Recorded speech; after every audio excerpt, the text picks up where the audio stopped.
Hey everyone, welcome to सरकारी advance again. तो इस वीडियो में जो है मैं आप सभी के साथ एक इंपॉर्टेंट अपडेट शेयर करने वाला हूं जो कि एम्स बीएससी नर्सिंग की काउंसलिंग से रिलेटेड है। तो आपको जैसे कि पता है कि एम्स बीएससी नर्सिंग का जो फर्स्ट राउंड है वो अभी ऑन गोइंग है एंड आप सभी ने अपनी चॉइस लॉक वगैरह करके जो है सबमिट कर दिया था।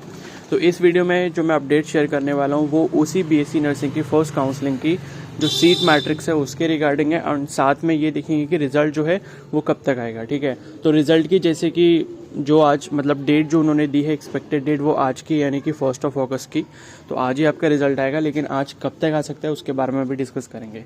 तो ये जो सीट मैट्रिक्स है ये कल एम्स की ऑफिशियल वेबसाइट पे जो है अपलोड की गई थी, जिसमें सभी एम्स की जो इस बार फर्स्ट राउंड के लिए टोटल सीट्स हैं वो यहाँ पर इन्होंने लिस्ट कर दी हैं। ठीक है, तो टोटल जब आप कॉलेजेस देखोगे इस बार तो 16 कॉलेजेस हैं और इस बार आपको पता होगा कि रायबरेली में भी जो है 50 सीट्स ऐड हुई हैं। ठीक है, और बाकी क्या बोलते हैं, जोधपुर में भी पिछले साल कुछ और सीट्स ऐड हुई थी। ठीक है, तो वो सीट्स को इस बार इन्होंने इस वाली सीट मैट्रिक्स में फाइनलाइज कर दिया है। क्लियर है, तो यहाँ पर आप देख सकते हो टोटल जो सीट्स हैं वो आपकी 1046 हैं, जिसमें 412 आपकी जनरल कैटेगरी की सीट्स हैं। ठीक है, तो दिल्ली में 96 है, फिर भटिंडा 60 सीट्स हैं, भोपाल और भुवनेश्वर में 75 हैं, फिर बिलासपुर में 40 सीट्स हैं, देवघर में 60 सीट्स हैं। ठीक है, गोरखपुर में 60 सीट्स हैं एंड जोधपुर में 100 है। तो जोधपुर और ऋषिकेश में जब आप देखोगे तो 100 सीट्स हैं एंड आई थिंक ये मैक्सिमम है दोनों ही कॉलेजेस में। ठीक है, और मतलब ये दोनों ही टॉप रैंकिंग कॉलेजेस में भी हैं, मतलब टॉप 6 में भी या टॉप 5 में भी आते ही हैं।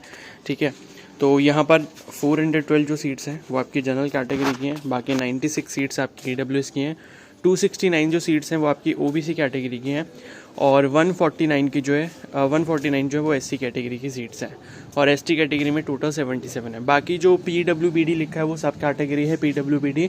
तो कोई कैंडिडेट अगर पीडब्ल्यूबीडी सब कैटेगरी को फॉलो करता है, मतलब बिलोंग करता है उस कैटेगरी से, तो उनको ये सीट्स का रिजर्वेशन मिलेगा। ठीक है, तो ये रही आपकी सीट मैट्रिक्स की बात। तो इसका मतलब है कि इस बार जो है 50 सीट्स और ऐड हो चुकी हैं कहाँ पर, एम्स रायबरेली में।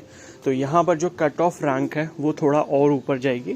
जो मैंने आपको एक्सपेक्टेड कट ऑफ रैंक बताई थी, मिनिमम कट ऑफ रैंक, जिसमें मैंने बोला था कि इस रैंक तक आपको फाइनल कॉलेज मिल जाएगा, तो अब जो है थोड़ा उससे ऊपर जाएगा क्योंकि 50 सीट्स और ऐड हो चुकी हैं। ठीक है, बाकी सेकेंड राउंड की काउंसलिंग में कोई भी अलग से रजिस्ट्रेशन वगैरह कुछ भी नहीं होगा।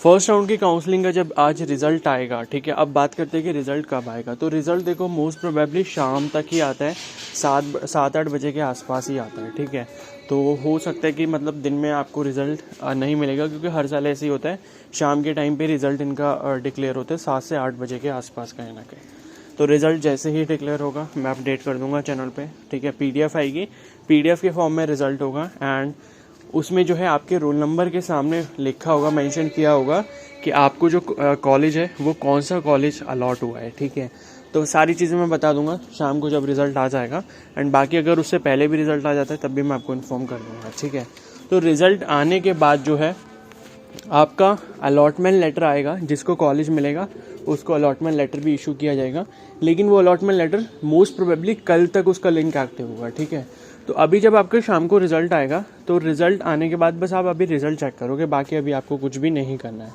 ठीक है, और मैं डॉक्यूमेंट्स की लिस्ट प्रोवाइड कर दूंगा जो आपको लेकर जाने होंगे जिसको भी सीट अलॉट हो जाएगी, तो वो वीडियो भी एक बार ज़रूर देख लेना। ठीक है, और उसके बाद आप क्या करोगे, कल सुबह के टाइम पे 10-11 बजे के बाद ही लॉगिन करोगे एंड लॉगिन करने के बाद जिसको भी सीट अलॉट हुई होगी उसको 2 ऑप्शंस चूज़ करने पड़ेंगे, ऑप्शन 1 एंड ऑप्शन 2। एंड यहाँ पर ये बहुत बड़ी चीज़ है कि आप लोग इसको जो है केयरफुली सेलेक्ट नहीं करते तो आपको फिर आगे प्रॉब्लम फेस करनी पड़ सकती है। ठीक है, तो भाई देखो, जिसको भी ऐसा लगता है कि जिसको एडमिशन नहीं लेना, मान लो फर्स्ट राउंड की काउंसलिंग में आपको जो है कोई भी कॉलेज अलॉट हुआ है एंड आपने सपोज नीट वगैरह की काउंसलिंग में कहीं अप्लाई कर रखा है एंड आपको वहाँ पर सीट मिल गई एंड आपको एम्स में नहीं लेना, तो आपको कुछ भी नहीं करना, लॉगिन वगैरह करके कुछ भी चेक नहीं करना है। ठीक है, उसको एज इट इज़ आपका रिजल्ट जो भी आया, आपको चाहे एम्स दिल्ली मिलाओ जोधपुर मिलाओ, उसको एज इट इज़ ही छोड़ दो। अगर एज इट इज़ छोड़ दोगे तो अपने आप वो सीट जो है वो नेक्स्ट काउंसलिंग के लिए आगे फॉरवर्ड हो जाएगी और आपको फिर कुछ भी नहीं करना, आपको कोई भी ऑप्शन उसमें चूज़ नहीं करना। ऑप्शन 1 और ऑप्शन 2 सिर्फ उन्हीं कैंडिडेट्स को चूज़ करना है जिन्हें सीट अलॉट हुई है और जिनको एडमिशन लेना है। ठीक है, सिर्फ उन्हीं कैंडिडेट्स को करना है। तो ऑप्शन 1 उन कैंडिडेट्स को करना होगा जिन्हें जो भी सीट मिली है वो वहाँ पर जाके एडमिशन करवाएंगे एंड एडमिशन करवाने के बाद जो है आपको आगे सेकेंड राउंड में पार्टिसिपेट नहीं करना, तब आप ऑप्शन 1 को चूज़ करोगे। और ऑप्शन 2 को चूज़ करने का मतलब है कि मान लो आपको जो है जो भी कॉलेज मिला है आप उससे ज़्यादा सेटिस्फाई नहीं हो एंड आपको लगता है कि सेकेंड राउंड में मे बी अपग्रेड हो जाएगा एंड मुझे इससे बेटर कॉलेज मिल जाएगा, ठीक है।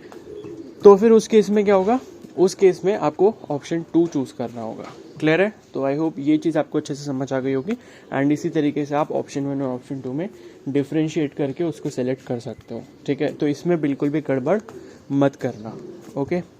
तो बस यही चीज़ है, बस ये मतलब थोड़ी इंपॉर्टेंट चीज़ है। एंड अगर देखो सेकेंड राउंड मतलब ऑप्शन 2 जब आप चूज़ करोगे, ठीक है, तो ऑप्शन 2 चूज़ करने के बाद आपका कॉलेज सेकेंड राउंड में सिर्फ अपग्रेड होगा। अपग्रेड होने का मतलब क्या है कि मान लो जो आपने 4th नंबर पे कॉलेज रखा था अपनी चॉइस फिलिंग में, सपोज आपको वो मिल गया, तो अब नेक्स्ट राउंड में सिर्फ आपको वही कॉलेज मिलेंगे जो 1st, 2nd और 3rd नंबर पे होंगे। यानी कि आपके वाले कॉलेज से ऊपर जो कॉलेज होंगे आपके लिस्ट में चॉइस फिलिंग की, तो सिर्फ वही कॉलेज आपको मिलेंगे, उससे नीचे वाले आपको कभी भी नहीं मिलते, ठीक है। और मान लो कि अगर किसी ने 1st नंबर पे एम्स दिल्ली चूज़ करा था एंड सपोज उसको एम्स दिल्ली ही मिल गया, तो उसके बाद उसको सेकंड ऑप्शन चूज़ करने की ज़रूरत ही नहीं, क्योंकि उसका कुछ अपग्रेड होगा ही नहीं, क्योंकि उसको बेस्ट वाला कॉलेज मिला है उसकी चॉइस के अकॉर्डिंग। तो वहाँ पर कोई अपग्रेडेशन वाला सिस्टम नहीं होगा, ठीक है। तो आई होप ये चीज़ क्लियर हो गई होगी। बाकी जो भी और अपडेट्स आएंगे तो मैं आपको इन्फॉर्म कर दूंगा। चैनल पर नहीं तो सब्सक्राइब कर लो एंड बेल आइकन को प्रेस कर लो। एंड अगर ये वीडियो आपको हेल्पफुल लगी तो प्लीज़ को ज़रूर लाइक कर देना, okay. So thank you and have a nice day.